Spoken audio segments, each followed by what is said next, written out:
실제로 이런 간절한 꿈을 가져본 사람이 있었습니다. 이분이 쓴 글의 제목이 바로 내가 3일 동안만 볼 수 있다면 3 days to see.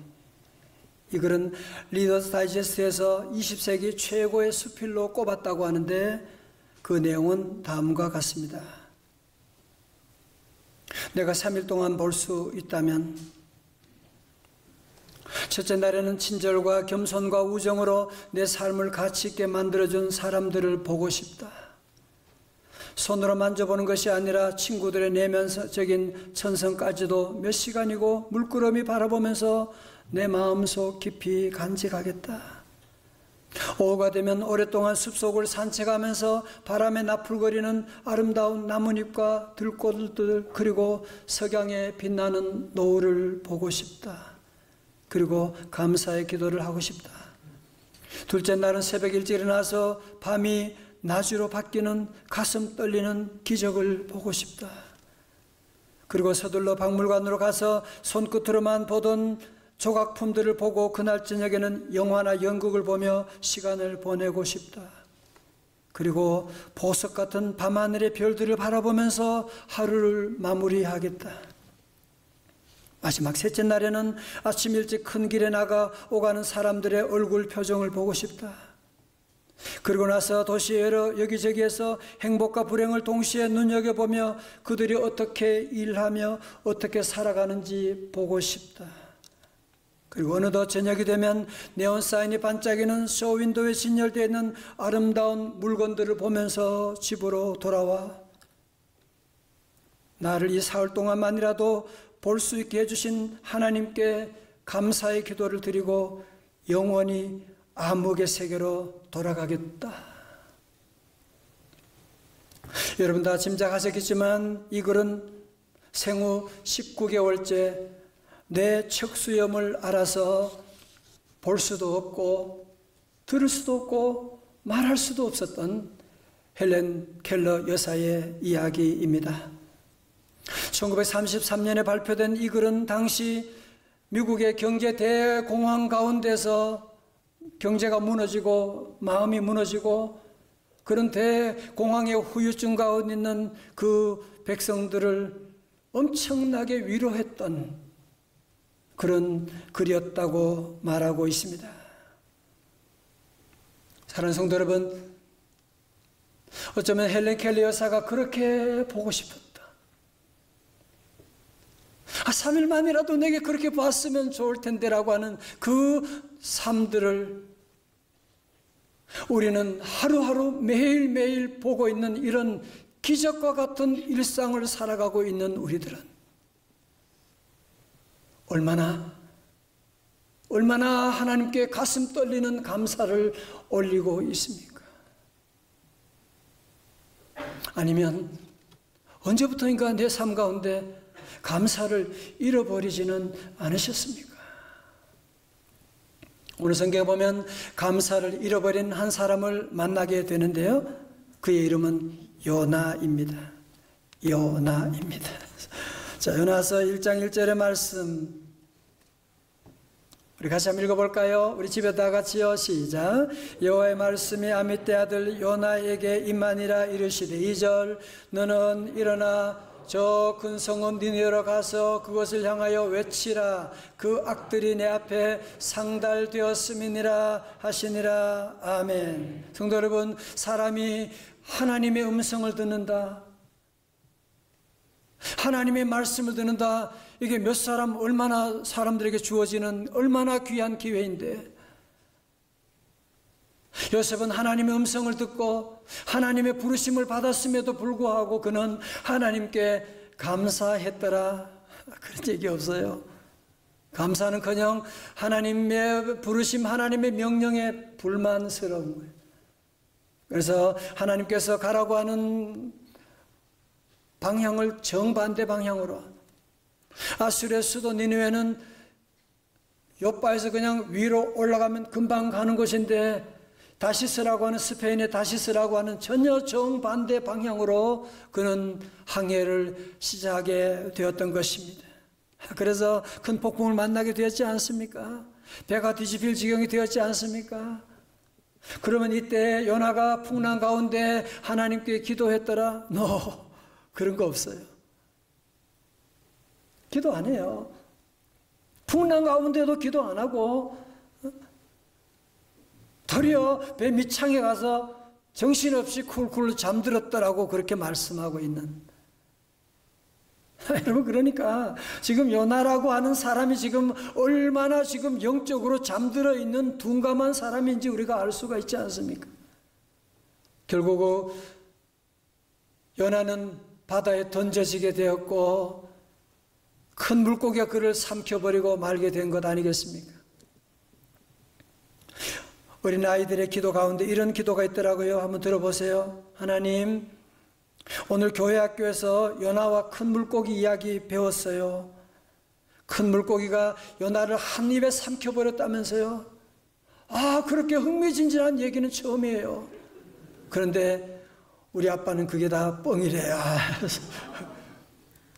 그런 아빠 없기를 축원합니다. 뻥이 아닙니다. 정말로 이 말씀 가운데 요나에게 놀라운 아스르다시스 역사적인 사실을 말씀하는 거예요. 자, 여러분, 요나서 2장에 가서 이제는 무대가 바뀌어지게 됩니다. 거기 어디입니까? 요나가 물고기 뱃속에 들어가서 얼마나 거기서 처참하게 보내고 있는지, 얼마나 절망적인 상황에 있는지 2장 2절에서 잘 묘사하고 있습니다. 요나서 2장 2절에 이르되 내가 받는 고난으로 말미암아 여호와께 불러 아뢰었더니 주께서 내게 대답하셨고 내가 어디에서? 스올의 뱃속에서 부르짖었더니. 서기노트 두 번째 나와 있습니다. 여기서 스올의 뱃속은 뭘 말하느냐? 성경 사전을 보면 스올은 죽은 사람들이 가는 처소, 죽은 영들의 거처 또는 무덤이란 의미를 가진 표현이라고 합니다. 자, 여러분, 그러니까 요나가 지금 스올의 뱃속에 빠졌다고 하는 사실은 뭐예요? 절망적인 상태, 죽음의 상태, 더 이상 바닥으로 내려갈 수 없는 그런 밑바닥 인생과 같은 그런 상태에 지금 처해 있다고 하는 것을 지금 말씀하는. 다른 말로 하면 거기서는 희망이라고 하는 것은 눈 씻고 찾아봐도 볼 수 없는 그런 절망 가운데 지금 요나가 던져지게 되었다, 그런 말씀입니다. 여러분, 그렇지만 요나서는 1장이 끝나는 게 아니에요. 요나가 얘기가 여기서 끝나는 게 전부가 아닙니다. 여러분, 그동안 우리가 그런 얘기 많이 들어보셨죠? 외상 후 스트레스 장애 혹은 트라우마라고 하는 얘기.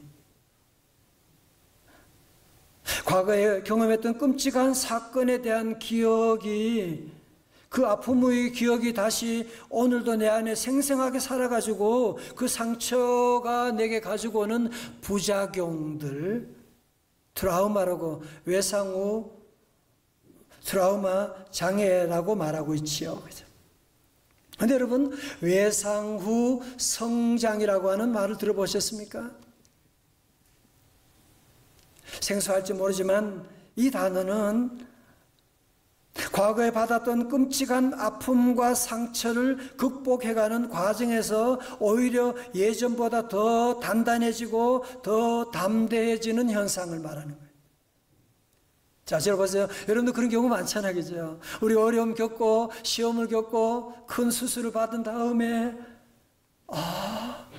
내 곁에 있는 사람이 이렇게 소중한 줄 몰랐네. 가까운 사람과 더 사랑을 나누게 되고 삶의 가치관이 달라지게 되고 영적으로 더 풍성해지게 되는, 다른 말로 하면 비온 후에 땅이 굳어진다고 하는 것처럼 그런 일들, 그걸 가지고 뭐라고 말한다고요? 외상 후 성장이라고 말하는 거예요. 여러분, 그러니까 오늘 요나를 보게 되면 정말 외상 후 성장의 대표적인 인물이라고 말할 수가 있어요. 우리가 본 것처럼 요나는 1장에 보니까 하나님의 그런 복을 받았는데도 불구하고 감사할지도 모르고 기도할 줄도 모르는 형편없는 사람이었는데 오늘 이런 큰 고난을 통하여서 그는 너무너무 놀랍게 성숙하게 되고 성장하게 되는 하나님의 사람으로 준비되는 모습을 우리가 볼 수 있는데요. 첫 번째 단계, 성숙의 첫 번째 단계 무엇이냐? 드디어 요나는 그 물고기 뱃속 가운데서 하나님께 뭐를 맞추기 시작했다고요? 주파수를 맞추기 시작했어요. 다 찾을 것 없이 주어만 여러분이 찾게 되면, 이 역사의 주어, 우리 가정의 주인 되신 분이 누구시냐라고 하는 것을 여러분이 찾게 되면, 이 하나만 찾게 되면 다른 것들은 쉽게 이제 풀려지는 거 보세요. 다 풀려지게 되는. 여러분 그렇습니다. 우리의 모든 삶도 모든 역사도 우리의 생명도 하나님의 손에 달린 줄로 믿습니다. 보네포는 그런 고백이에요. My life is in His hand. 내 생명은 하나님의 손에 달려 있습니다. 여러분 베드로도 마태복음 16장 16절에 뭐라 그래요? 주는 그리스도시요 살아계신 하나님의 아들이십니다. 예수님은 나의 주님이십니다. 주님이십니다. 여러분 사도 바울은 로마서 11장 36절에 놀라운 고백을 합니다. 이는 만물이 주에게서 나오고 from him, 주로 말미암고 through him, 주에게로 to him 돌아갑니다. 그에게 영광이 세세에 있을지어다. 다 같이 아멘. 우리 성도들 모두가 다 함께 우리 역사의 우리 인생의 주어를 발견할 수 있기를 주님의 이름으로 축원합니다. 다 같이 주께서 아멘. 많은 사람들이 2021년 어떻게 살아가냐, 코로나가 언제 끝나냐 아는 사람 아무도 없어요. 그러나 하나님을 믿는 하나님의 자녀들은 분명히 아는 사실이 있어. 그건 무엇입니까? 2021년에도 2022년에도 우리 아버지 하나님 천지 만물을 창조하신 여호와 하나님께서 주관하시고 인도하실 줄로 믿습니다. 아무리 우상들에게, 아무리 귀신들에게 손을 쥐고 소리치고 부르짖고 금식해도 응답이 없는 거예요. 그러나 천지 만물을 창조하신 여호와 하나님께 요나가 기도를 드리게 되니까 하나님이 들으시는데, 보세요. 7절의 말씀. 내 영혼이 내 속에서 피곤할 때에 내가 여호와를 생각하였더니 내 기도가 주께 이르렀사오며. 다 같이 아멘. 주의 성전에 미쳤나이다. 아멘. 그렇죠. 요나가 수월의 뱃속에서 그 지옥 같은 환경임에도 불구하고 그는 하나님께 주파수를 맞추고 하나님께 기도하기 시작하니까 그 기도가 수월의 뱃속에서 이 큰 물고기를 뚫고서 저 하늘의 하나님께까지 상달하게 되었다고 하는 것이거든요. 이 본문을 볼 때마다 늘 생각하는, 요나가 그 물고기 뱃속에 들어가기 전에 기도를 했더라면 얼마나.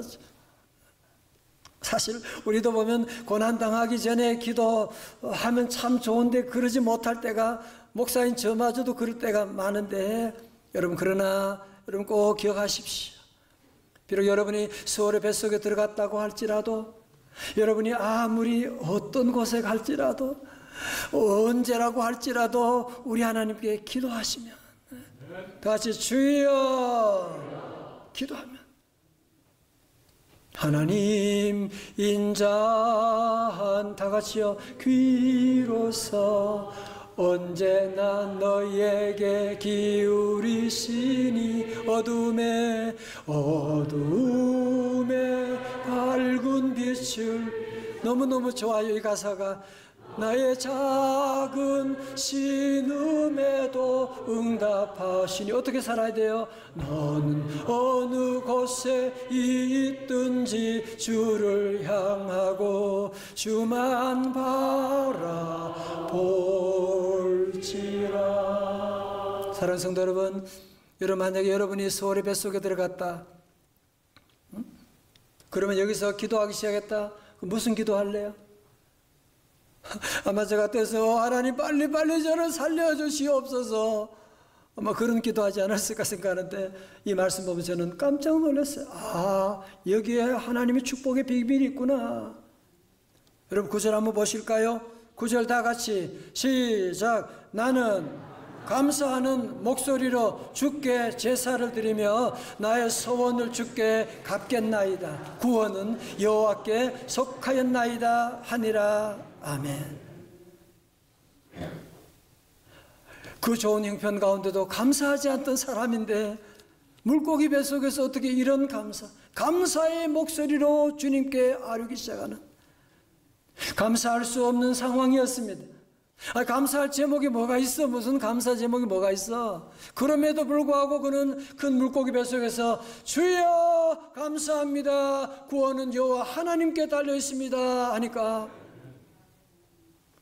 물고기가 놀래가지고 뭐야 그러면서 일어난 일이 뭐냐? 그것이 바로 10절의 말씀입니다.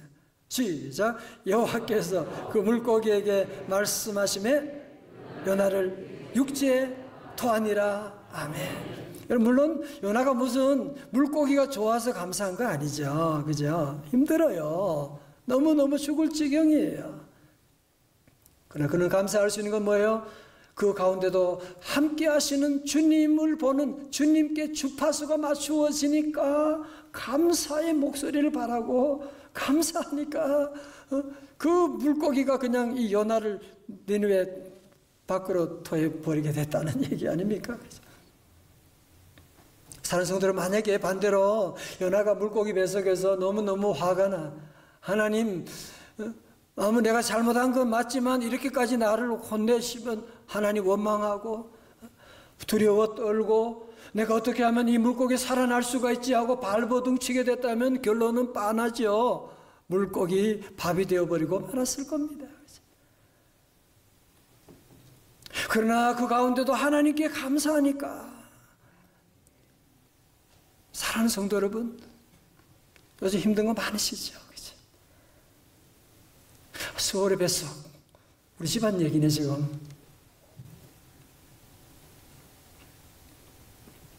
그래서 저는 여러분께 꼭 얘기하고 싶어요. 여러분이 정말 이 수월의 뱃속으로 벗어나려면, 아이고 죽겠네, 속상해하고 짜증내고 화내고 부부싸움하고 그 수월의 뱃속은 점점 깊어지는데 그 가운데도 여보 하나님이 계시잖아. 주여 감사합니다. 여러분이 몸이 아플 때 마치 약을 먹는 것처럼 여러분이 어려운 가운데 진짜 하나님께 감사의 목소리를 한번 올려보십시오. 한순간에 여러분이 수월의 뱃속에서 건진받게 되는 놀라운 기적이 여러분께 일어날 줄로 믿습니다. 여러분, 사실 요나가 질문, 물고기 뱃속에서 며칠 있었죠? 3일. 예수님은 무덤 속에 며칠? 3일. 여러분, 그래서 예수님께서 마태복음 12장 40절에서 이런 말씀하셨어요. 요나가 밤낮 사흘 동안 큰 물고기 뱃속에 있었던 것 같이 인자도 밤낮 사흘 동안 땅 속에 있으리라. 사흘 후에 주님께서 부활하심을 말씀하셨어요.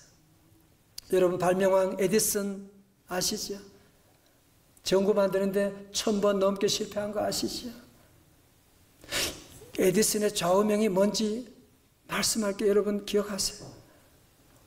어둡고 캄캄할 때 요나를 생각하라. 한 번 더요. 어둡고 캄캄할 때 요나를 생각하라. 여러분, 그 에디슨 전기를 보면 그게 그 인생의 성공의 비결이었단 말이에요. 사랑하는 성도 여러분도 어렵고 캄캄하고 힘들 때 요나를 생각하십시오. 주님이 함께 하시면 여러분 사흘 동안 참고 기도하고 서로 사랑하면 하나님께서 놀랍게 풀어주시는 기적이 나타나게 되는. 다시 여러분 돌아보면 힘든 적도 많지만 고생이라고 하는, 질병이라고 하는 보따리 열고 보니까 그 안에 들어있는 축복이라고 하는 이런 선물 여러분이 받은 적이 얼마나 많이 있으십니까? 저도 작년 6월에 갑자기 제 인생 처음으로 팔이 부러지고 기부스하고 옴짝 못하면서 그때는 너무너무 하나님 왜 그러세요? 그랬는데 하나님께 너무너무 감사한 거지. 하나님이 그렇게라도 너 정신 차리라고 하나님이 그렇게 저를 경종을 울리시고 그렇게 아파봐야지 너도 아픈 사람 이해할 수가 있고 기도할 수 있고. 옛날 군대에 있을 때 아팠던 거 맨날 그거 우려먹지 말고 이제 다시 한 번 더 아파봐. 정말 얼마나 아픈 분이 힘들고 어려운 과정이 많은데 하나님이 깨닫게 해주시고 돌아보면 너무너무 감사한 것밖에 없어요. 그렇죠. 여러분에게도 외상 후의 성장이라고 하는 복을 여러분도 경험하시잖아요. 여러분 다윗은 시편 119편 71절에서 고난당한 것이 내게 유익이라 이로 말미암아 내가 주의 율례들을 배우게 되었나이다. 다같이 아멘. 끝으로 제니스 커플런의 감사하면 달라지는 것들이라고 하는 책에서 저자가 아주 흥미로운 주장을 합니다. 인간의 뇌는, 잘 들어보세요, 반복해서 자극하면, 다른 말로 하면 반복해서 학습을 하게 되면 뇌신경 회로는 개조가 되고 강화가 될 수 있다고 하는데 그 책에 나온 내용 일부를 읽어드리겠습니다. 무슨 일이든 두뇌를 자주 쓰게 되면 두뇌는 그 일에 아주 능통해져요. 자주 감사하면 긍정적인 기분이 되고 그러면서 뇌회로 경로가 강화되어 다시 더 긍정적인 기분이 생겨나는 거예요. 감사는 마음을 긍정적인 상태로 만들어주는 일종의 정신 훈련으로 생각하면 됩니다. 자, 여러분 이런 얘기입니다. 우리는 감사 그러면 성격이 좋은 사람, 가정이 좋은 사람, 착한 사람들이 감사하고 좀 성격이 강팍하고 좀 가정이 안 좋고 그런 사람은 불평하고 그렇게 생각이 쉬운데 이 저자는 그게 아니라는 거예요. 감사는 선천적으로 태어나는 것이 아니고 후천적인 훈련을 통해서 감사 회로가 개조가 되고 또 감사하면 감사 회로가 강화되고 그러다 보면 나도 모르게 감사하는 사람이 된다는 거예요. 제가 말씀드렸죠. 감사라고 하는 단어를 한자로 설명드렸잖아요. 그죠? 느낄 감자에다가 사는 말씀 언변에 쏠사라 그랬잖아요. 그죠? 여러분들이 그냥 집사님 목사 무슨 말씀이에요? 여보 느낌만 갖고 있으면 안 된다니까요. 글쎄 여러분이 감사하면 땡스 기빙까지 하게 되면 여러분 자꾸 감사합니다. 감사한 것을 생각하고 나가면 여러분의 뇌 안에 있는 감사 회로가 작동이 되는 거예요. 감사 회로가 만들어지게 되는 거예요. 감사 회로가 강화되어서 저절로 감사가 만들어지게 된다는 거예요. 반대로 여러분 안에 자꾸 불평, 원망하게 되면 우리 뇌가 거기에 반응하는 거예요. 불평 회로가 이제 만들어지는 거예요. 불평 회로가 자꾸 강화되는 거예요. 여러분도 그런 경우 있잖아요. 내가 불평하려고 한 건 아닌데 그냥 입에서 저절로 그냥 화가 나고 불평이 나오게 되고 왜 그러냐 보니까 저절로 여러분의 불평 회로가 만들어졌기 때문에 그런 일들이 저절로 일어나게 된다고 하는 것이거든요. 저는 지난주 하나님께 기도하고 기도 가운데 하나님께서 우리 성도들 하나님께서 이 봄에 이제 원래 놀라운 축복을 예비하고 계시고 이제 코로나19를 이제는 언제까지 핑계대고 그럴 수 없잖아. 그치? 여러분 코로나19 가운데 잃어버린 것도 참 많이 있는데 우리 성도들이 이제 그 모든 회복을 위해서 이 가장 귀한 단추가 뭐냐? 그것이 바로 감사라는 거예요. 감사하면 여러분이 감사를 정말 우리 헬렌 켈러가 얘기했던 그런 감사를 여러분이 시작하게 되면 여러분이 잃었던 모든 복이 다 찾아오게 된다는 거예요. 다 오게 된다는 거예요. 그런데 오늘 여러분들이 오늘 말씀 듣고 은혜 받았다 감사 많이 해야지 그런 감정은 믿을 수가 없다니까요. 그래서 그게 감정이라고 하는 것은 얼마 지나면 또 지워지게 되고 주차장 내려가다가 또 화가 날 수가 있게 된단 말이에요. 여러분 그렇기 때문에 오늘 아까 나온 그 얘기처럼 여러분이 이제 감사합니다 느낌만이 아니라 이제는 여러분이 언어로 감사 회로를 여러분이 만드셔야 돼요. 감사 회로를 강화시켜야 돼. 그러기 위해서 오늘 저는 우리 사랑하는 성도 여러분, 우리 명성제일교회 성도들에게 주님의 이름으로 여러분에게 선포합니다.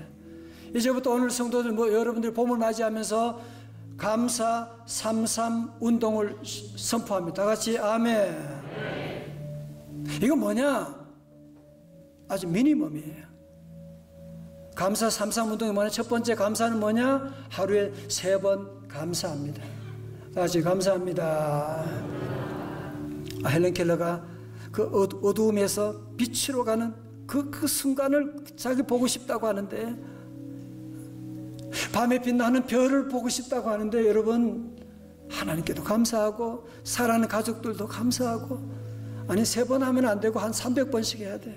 하여튼 가장 기본이 3번이라는 거예요. 자, 두 번째로 두 번째 3은 뭐냐? 그것은 하루에 3가지 감사를 기록하는 거예요. 요즘 스마트폰도 있고 하니까 여러분들이 꾸준히 한번 기록해봐요. 3가지. 오프라 윈프리도 감사 노트 쓴 거 여러분 얘기 들으셨죠? 그죠? 감사 노트 쓰고 다 여러분이 기록하고 나가면, 그러면 감사 회로가 만들어지게 되는 거예요. 감사하려고 한 건 아닌데 저절로 입에서 그냥 감사합니다가 나오게 되는. 여러분, 그래서 우리 모두 성도들이 함께 첫 번째로 우리 모두 어려운 가운데도 수월의 뱃속에도 첫 번째 단계 뭐예요? 하나님께 주파수를 맞추고.